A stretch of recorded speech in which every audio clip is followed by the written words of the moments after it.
Hey, Shalom Akim, Shalom. Commençons comme toujours en donnant tout honneur et toute gloire à notre Seigneur, notre pouvoir, Yahweh, Bahashem, Yahweh Shai, Bahashem Racha Kodash, Yahweh étant le nom du Tout-Puissant, Yahweh Shai le nom de son Fils, notre Seigneur, notre Rédempteur, et le Racha Kodash, le Saint-Esprit. Lorsqu'on prie, on prie au Tout-Puissant, au nom de son Fils, au nom du Saint-Esprit.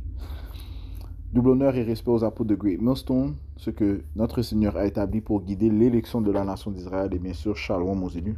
C'est le frère Zekar du camp de Great Millstone Montréal, revenant avec une leçon qui va toucher sur comment les soi-disant latinos et les soi-disant amérindiens sont des Israélites. Ils font partie des 12 tribus de la nation d'Israël, ce qui font des fils et des filles du Tout-Puissant. Du Tout-Puissant Yahweh, Bahashem Yahweh Shai. Donc, concernant les 12 tribus de la nation d'Israël, il y a les 12 tribus, mais on va aller prendre le tableau.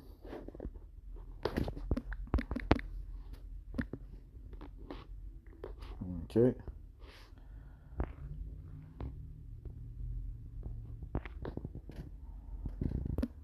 Patientez un instant. Alright. So, concernant les soi-disant latinos, les soi-disant amérindiens, on a ici la tribu de Simeon, qui constitue des soi-disant dominicains. Zebulon, ce sont nos frères et nos sœurs du Guatemala jusqu'au Panama lorsqu'on regarde la map. Il y a la tribu d'Ephraim qui constitue les soi-disant portoricains. Manassé sont les soi-disant cubains. Gad sont les soi-disant amérindiens. Reuben sont les soi-disant séminoles indiens. Naphtali sont nos frères et nos sœurs de l'Argentine jusqu'au Chili. Asher, nos frères et nos sœurs de la Colombie jusqu'au Uruguay. Et Issachar, nos frères et nos sœurs qui présentement s'appellent Mexicains. Donc ces 9 tribus sont les tribus des Israélites.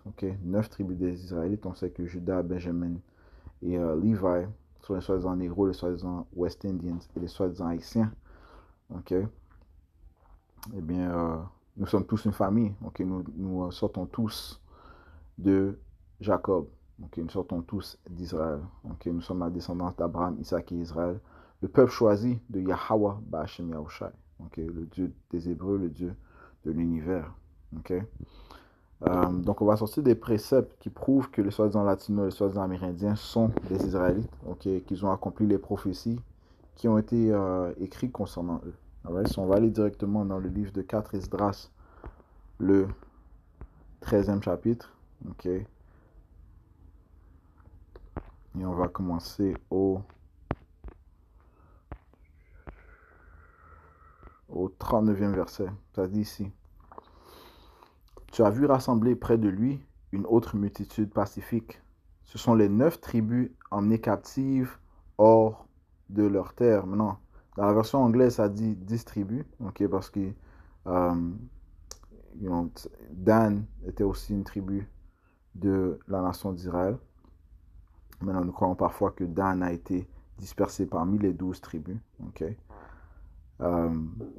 Mais ici, ça parle des 9 tribus, les 9 tribus que j'ai nommées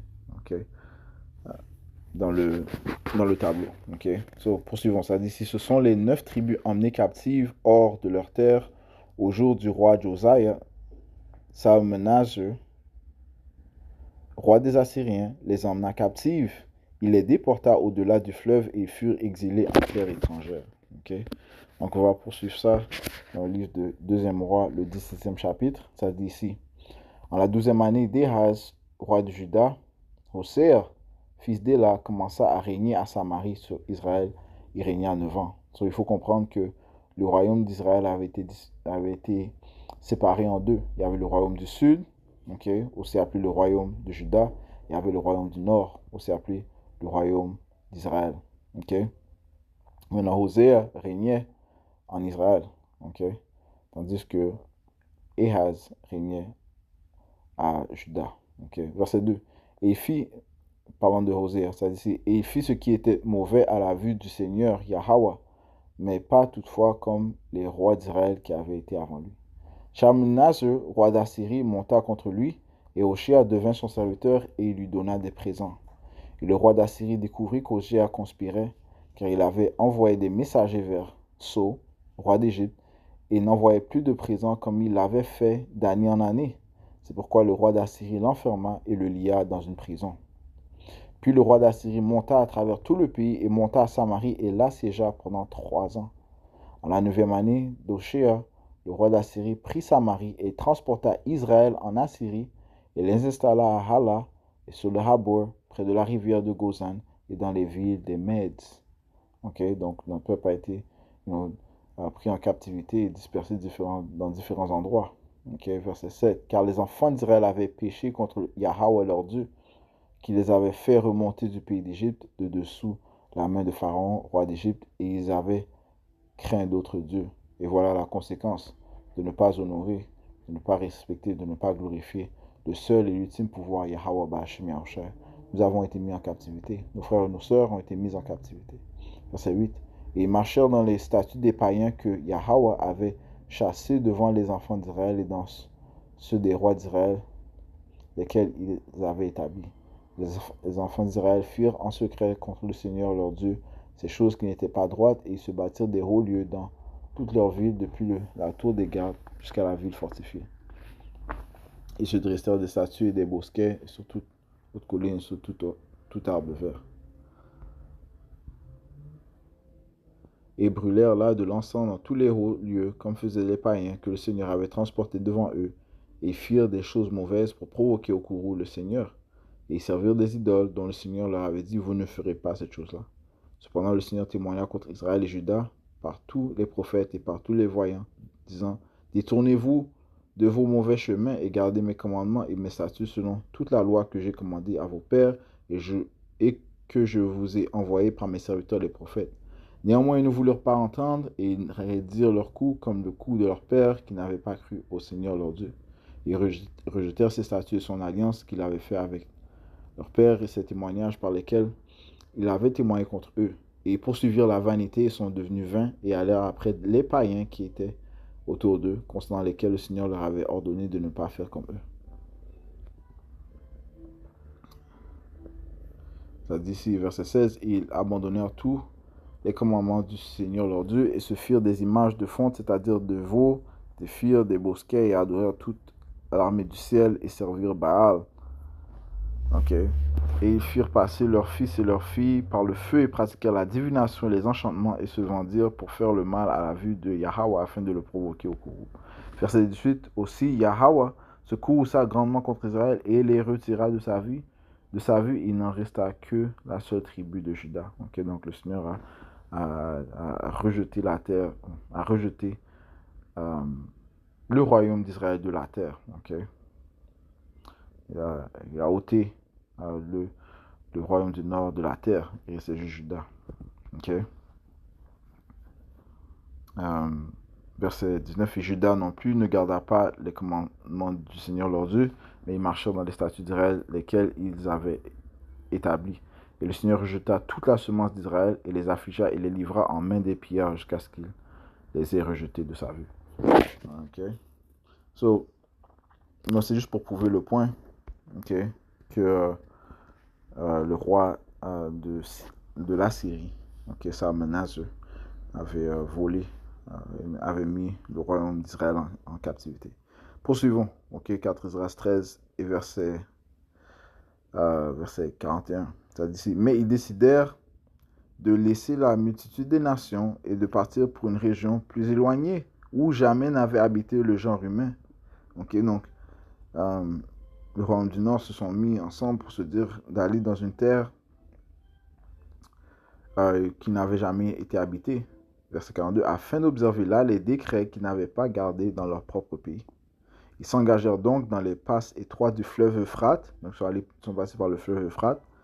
Le Très-Haut fit alors pour eux des signes et arrêta les sources du fleuve jusqu'à ce qu'ils aient traversé. Ce Seigneur a contrôlé les eaux, afin qu'ils puissent atteindre ou continuer dans leur trajet afin d'atteindre le lieu, comme ça dit, qui n'avait pas été habité par le genre humain. Et on va voir de quel lieu est-ce que ça part. Ça dit ici, pour gagner cette région, en effet, il y avait une longue route d'une année et demie. Ça c'est extrêmement important à retenir. Ça dit, il y avait une longue route d'une année et demie. Quant à cette région, elle se nomme Arzar. ok, Arzar, ok, en anglais, comme on va voir ici, 4 Esdras 13 et verset 45, ça dit for through that country there was a great way to go, namely of a year and a half, and the same region is called Arzareth. Maintenant, allons voir la définition du mot Arzareth dans le Jewish Encyclopedia. Jewish Encyclopedia, ça dit ici Arzareth, the name of the land beyond the great river, far away from the habitation of men, in which the 10 tribes of Israel will dwell, observing the laws of Moses until the time of the restoration. Ça dit ici, according to 4 Esdras 13:45 says, Columbus identified America with this land. Okay, Columbus identified America with this land. Donc, Arzareth, qui signifie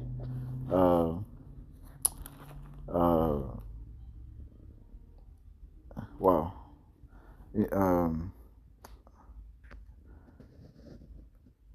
Patientez un instant. Arzareth qui signifie another land ou bien une autre terre.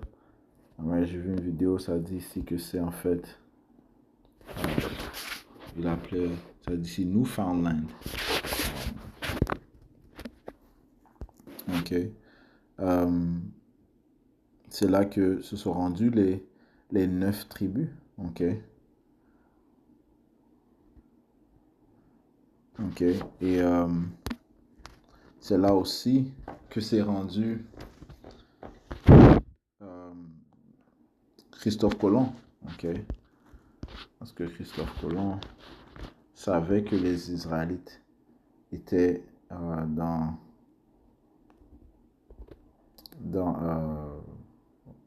on peut dire le nouveau monde. Ok.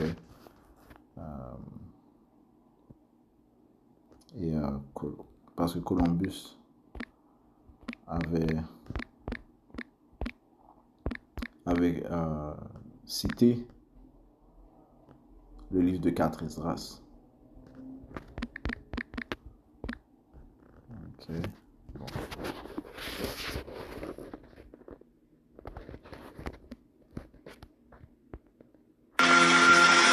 Why did you wish to sail west? To open a new route to Asia. Asia is the richest kingdom, the land of spices and gold. At the moment, there are only 2 ways of reaching it. By sea, sailing around the African continent. The journey takes a year. Or by land. But the Turks have closed this route to all Christians. There is a 3rd way. By sailing west across the ocean sea. The distance is unknown. It's said to be infinite.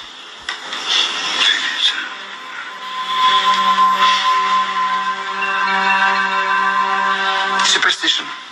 I believe the Indies are no more than 750 leagues west of the Canary Islands. Can you be so certain? The calculations of Toscanelli, Marin de Tir, Esdras. Esdras is a Jew. So what's worse? 2 minutes. 50 leagues west of the Canary Islands. Can you be so certain?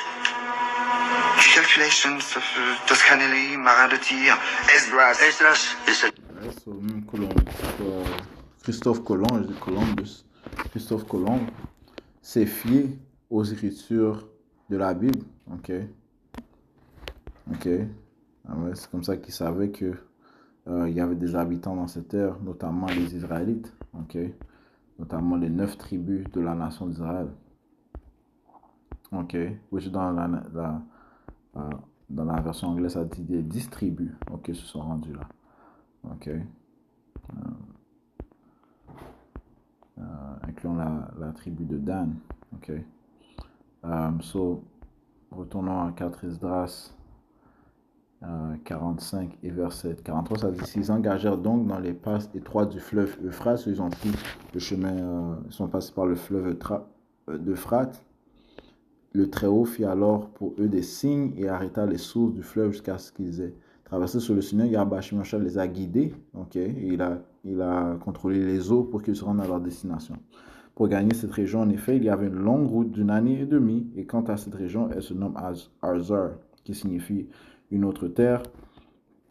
Désolé, et Christophe Colomb a identifié Arzareth comme étant l'Amérique. Verset 46, dès lors, ils y habitèrent jusqu'au dernier temps, dans les temps où nous sommes présentement. Maintenant, de nouveau, ils ont entrepris de revenir. Okay? De nouveau, le Très-Haut arrêta les sources du fleuve pour qu'ils puissent traverser. C'est pourquoi tu as vu une multitude rassemblée en paix. Okay? Et cette multitude parle des 9 tribus de la nation d'Israël, okay? que l'on a nommé au début de la leçon. Okay? Maintenant, ils ont habité l'Amérique, toute l'Amérique et aussi les îles, okay? Qui sont, les îles de l'Amérique, ok? Comme on a dit, République dominicaine, Haïti, Haïti, ouais, il y avait des soi-disant latino-amérindiens en Haïti, Cuba, Porto Rico, ok? Et la liste continue, ok? So, ils ont hérité l'Amérique du Nord, Amérique centrale, Amérique du Sud, ok? Alright. Maintenant, lorsque ça parle d'un trajet ça parle d'un trajet, comme ça dit ici, d'une année et demie, ok? Ceci, comment est-ce qu'ils ont su à propos de ce trajet, ok? Ils ont su à propos de ce trajet parce que le roi Salomon avait envoyé des bateaux pour accomplir ce trajet. Ok, on va trouver ça dans le livre de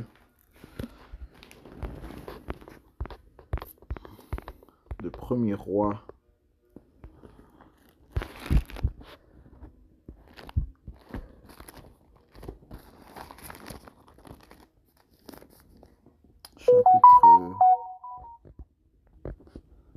Chapitre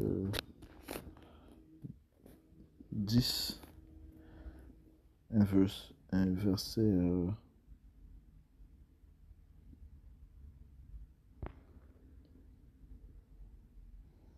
au verset 21, ça dit ici: et tous les ustensiles à boire du roi Salomon étaient d'or, et toute la vaisselle de la maison de la forêt du Liban était d'or pur, et rien n'était en argent, il ne valait rien au jour de Salomon.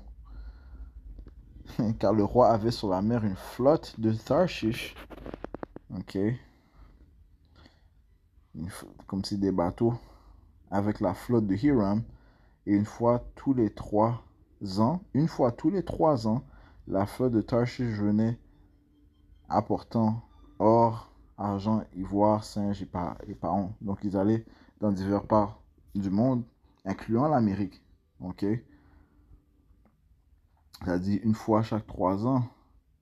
Ok, donc c'est une année et demie pour aller, une année et demie pour revenir. Ok. Ok, il rapportait des biens au roi Salomon. Verset 23, ainsi le roi Salomon surpassait tous les rois de la terre en richesse et en sagesse. Allons au livre de Premier Roi, le 9e chapitre et le 26e verset, ça dit ici. Ça dit ici, et le roi Salomon équipa une flotte de bateaux à Ezion-Geber, qui est près d'Élos, sur le rivage de la mer Rouge, dans le pays d'Édom. Et Hiram envoya sur la flotte ses serviteurs, des matelots qui avaient connaissance de la mer, avec les serviteurs de Salomon. Et ils arrivèrent à Ophir, et ils prirent de l'or 420 talents, et l'apportèrent au roi Salomon. Et comme notre apôtre t'aura apporté, Ophir représente l'Amérique. Ok. Et c'est là qu'il allait, que la flotte du roi Salomon apportait de l'or. Et sous le règne de Salomon, les deux, il n'y a pas de division dans le royaume d'Israël. Okay? Il n'y a pas de royaume de Juda, royaume d'Israël. Nous étions tous un seul royaume. C'est après sa mort qu'il y a eu cette division. Okay?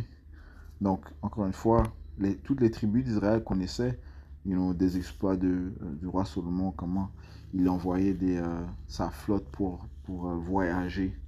Ok. Et ils ont atteint la terre d'Ophir. Ok. Ils ont atteint l'Amérique, man. Ok. Sans cela, you know, les Israélites qui étaient mis en captivité n'auraient pas su euh, ou voulu aller dans la terre. Ok. La terre que, comme ça dit, qui n'avait jamais été habitée. Ok. Ils avaient cette connaissance. Ok. Que le roi Salomon envoyait sa flotte pour aller en Amérique. Ok. Maintenant, allons sortir quelques informations. Ok.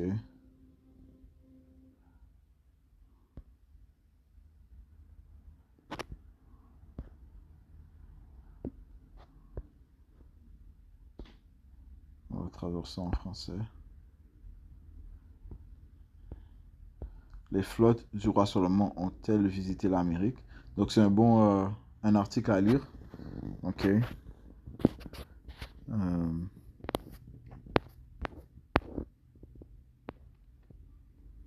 va sauter.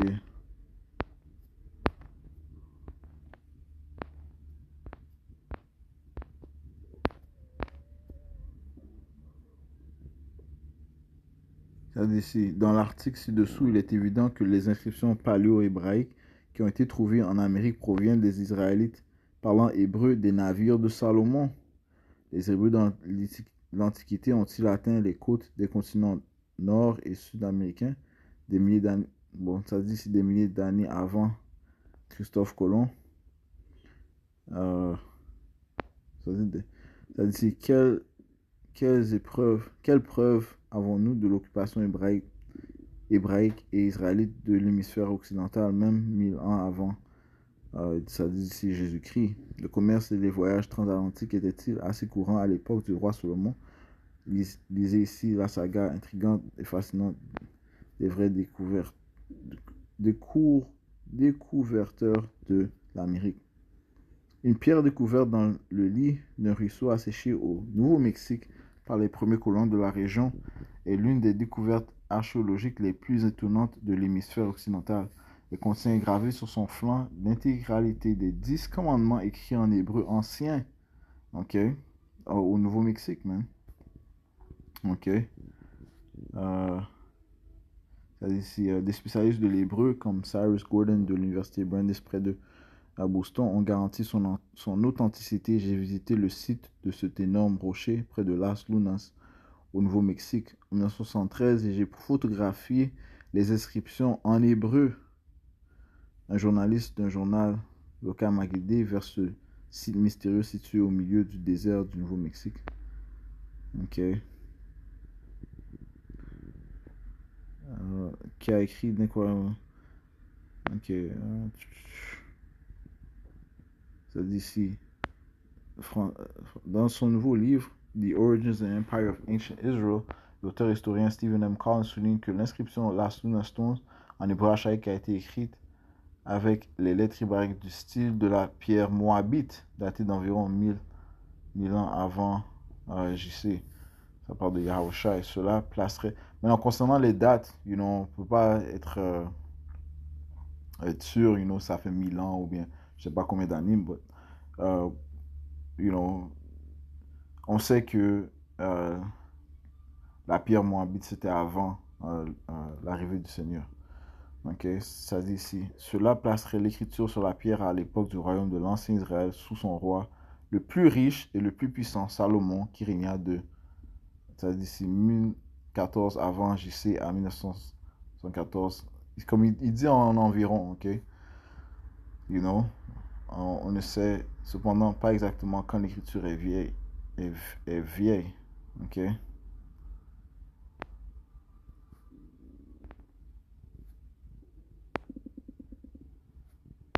Ok.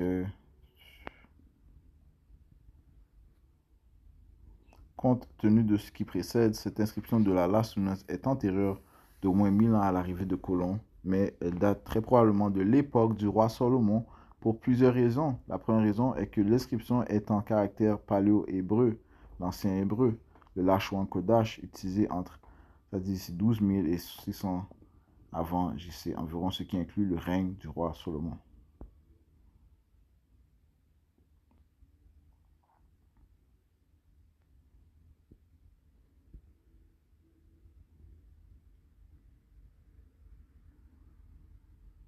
Ça dit ici, un deuxième élément de preuve est ce que dit l'inscription, puisqu'il s'agit d'une inscription des 10 commandements donnés par Dieu à Moïse.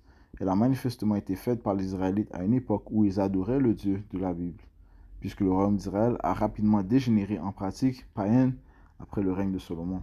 Il semble que cette inscription a été faite pendant le règne de Salomon, lorsque les lois de Dieu étaient la norme pour la nation d'Israël. Okay?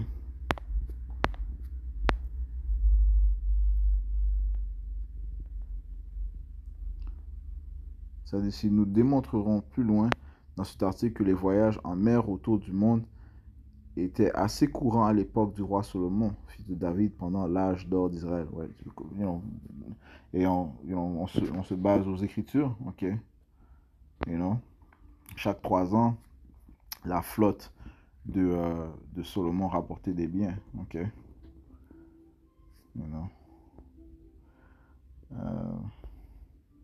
So, ça c'est un article, qui est intéressant à lire, ok? Apportons le prochain article, ok? Ça d'ici. Vous n'imaginez pas où cette ancienne gravure des 10 commandements a été trouvée. Un rocher sur lequel est inscrite une traduction en hébreu des 10 commandements aurait été trouvé au dernier endroit auquel on pourrait s'attendre, en Amérique. Ok? Alright. Mais qui l'aurait écrit? Ok?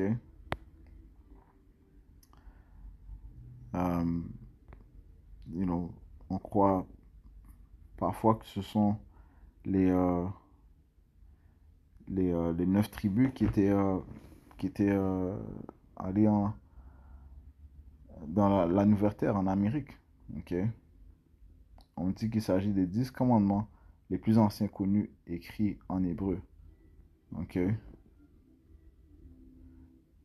So, oui, comme dans l'autre article, on peut dire que c'était Salomon, mais on peut aussi dire que ça aurait très bien pu être les, Israélites des 9 tribus, ok, qui auraient écrit ces commandements, ok, à leur arrivée. Ok, ça dit qu'ils voulaient garder les lois, les statuts, commandements, ok, ce qu'ils n'ont pas fait, parce que éventuellement se sont tombés dans des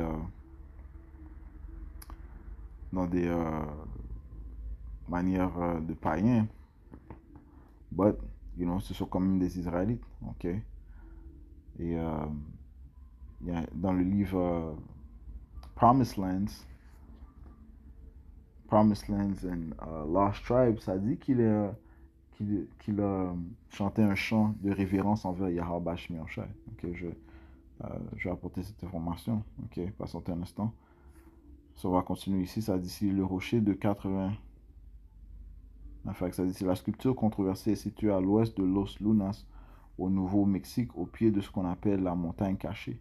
Le rocher de 80 tonnes, encore appelé pierre mystérieuse, rocher à inscription phénicienne ou rocher mystérieux, contient le texte des 10 commandements écrits en ancien paléo-hébreu. Ok.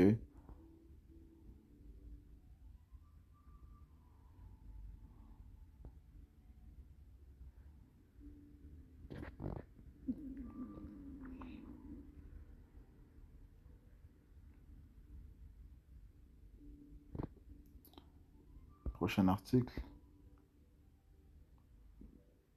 Ça dit ici.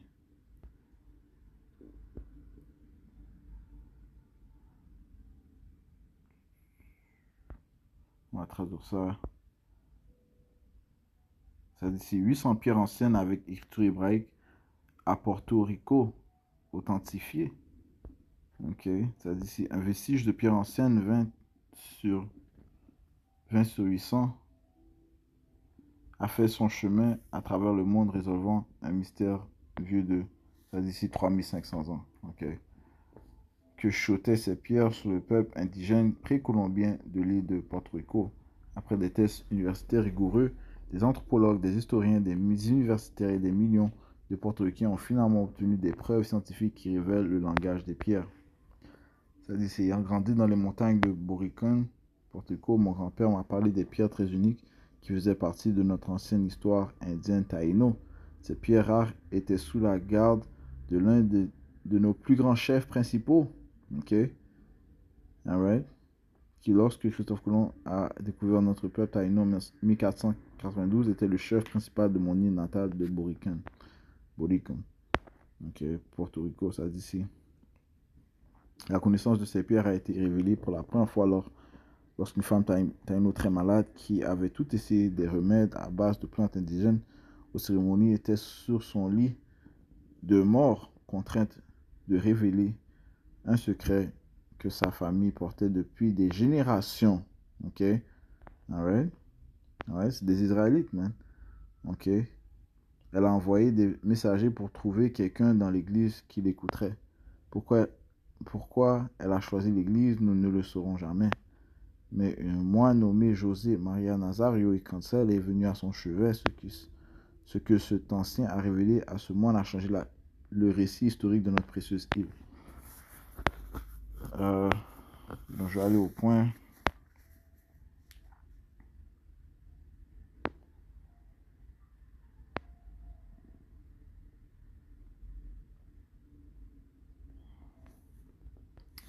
Ça dit son secret révéla où trouver une cachette des figurines en pierre portant d'étranges symboles et gravures d'un peuple ancien que certains appelaient les Ibaros, qui vivaient dans les montagnes de l'île et dont les descendants se font encore appeler ainsi aujourd'hui Ibaro. Donc ça ressemble un peu à hébreu, ok.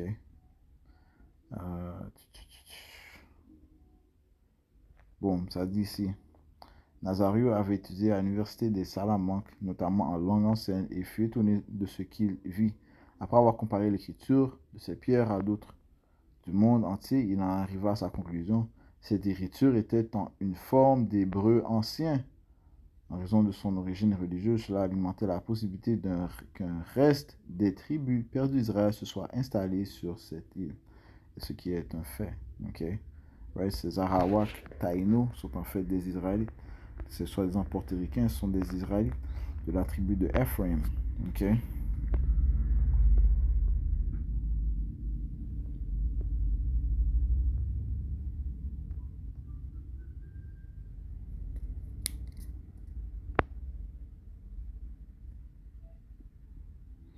En 1893, Nazario écrivit un court article intitulé Écriture aborigène de Caraïbes, écriture aborigène des Caraïbes, dans lequel il expliquait ses interprétations de ces gravures. Après une analyse approfondie des pierres et de leur inscription, il écarta l'hypothèse de l'origine linguistique arawak taïno et conclut en 1887 que l'écriture rappelait davantage l'hébreu ancien. En comparant cette découverte avec la langue taïno parlée de son époque, Nazario discerna des mots dans la langue taïno-arawak qui étaient d'origine et de prononciation sémitique. Un exemple est le nom taïno de l'esprit suprême des esprits, Yahya, okay, dont le vrai nom de Yahweh, le vrai nom du Tout-Puissant, désolé, c'est Yahweh, mais ils disent Yahya, ok, you know, so, on voit les ressemblances, ok. C'est-à-dire, en comparaison, le dieu de la culture hébraïque monothéiste est connu sous la forme abrégée de son nom sacré Yah. Donc, son vrai nom, c'est Yahweh. You know? Ok, donc c'est un bon article à lire, man. Ok.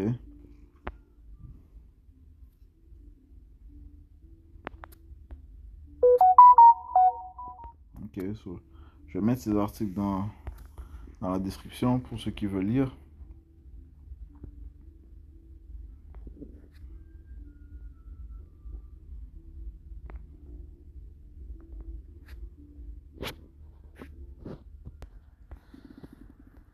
Ouais, so, encore une fois, les soi-disant amérindiens, les soi-disant latinos sont les Israélites. Ok. Je vais maintenant apporter l'information concernant en Amérique du Sud, il a, il a proclamé une prière, ok? Ok, le Shemaï, la prière déclarant comment le Seigneur Yahweh Shemi Shai est un, ok? Passons un instant. Alright, ça c'est dans le livre Lost Tribes and Promised Lands de Ronald Sanders, comme j'avais mentionné plus tôt. Ok, ça parle de comment en Amérique du Sud, ok, il fut rencontré par des soi-disant Indiens. Puis je vais lire ici, ça dit ici, The woman got off and spoke to Francisco in an Indian tongue that Montesinos could not understand. Although she could perceive that he was being identified in the conversation, she then turned to her male companions to explain the situation. Upon hearing her words, they rose, went over to Montesinos, and to his utter astonishment said, Shammai Yisrael. Ok, c'est écrit dans, dans, dans le mauvais hébreu, ok, pas dans le vrai Lashwan Kodash. Ok, ça dit Shema Yisrael Adonai Elohinu Adonai Chod. Et dans le vrai hébreu, le Lashwan Kodash, c'est Shema Yasha Allah Yahweh Allahaynawa Yahweh Achad. Donc, Shema c'est hear ou bien écoute Israël. Adonai c'est Dieu. Yahweh. Ok. Allahaynawa c'est notre pouvoir. Yahweh notre pouvoir. Yahweh est un. Achad c'est un. Okay. Hear, O Israel, the Lord our God, the Lord is one. Okay. They are recited in Hebrew, the fundamental credo of Judaism. So ils ont dit ça dans l'hébreu, ok. Seulement qu'il a traduit dans l'hébreu, le mauvais hébreu, mais dans le Shoan Kodash, c'est comme ça que ça se dit. Shema, Yasha Allah, Yahweh Allahai, Yahweh Chod. Et on voit comment, il y a plusieurs indications que il y avait des écritures dans l'ancien hébreu, ok, en Amérique du Sud et dans les îles, ok. Ce qui prouve, quelques preuves qui prouvent que les soi-disant latinos, soi-disant amérindiens sont les fils et les filles de Dieu, ce sont des Israélites, ok. Alright, so je voulais juste apporter cette information, ok. J'espère que ça a été édifiant. On va conclure en donnant tout honneur, toute gloire à Yahweh, Ba'Hashem Yahweh Shai, Ba'Hashem Hakudash, tout bonheur et respect aux apôtres de Great Millstone. Shalom.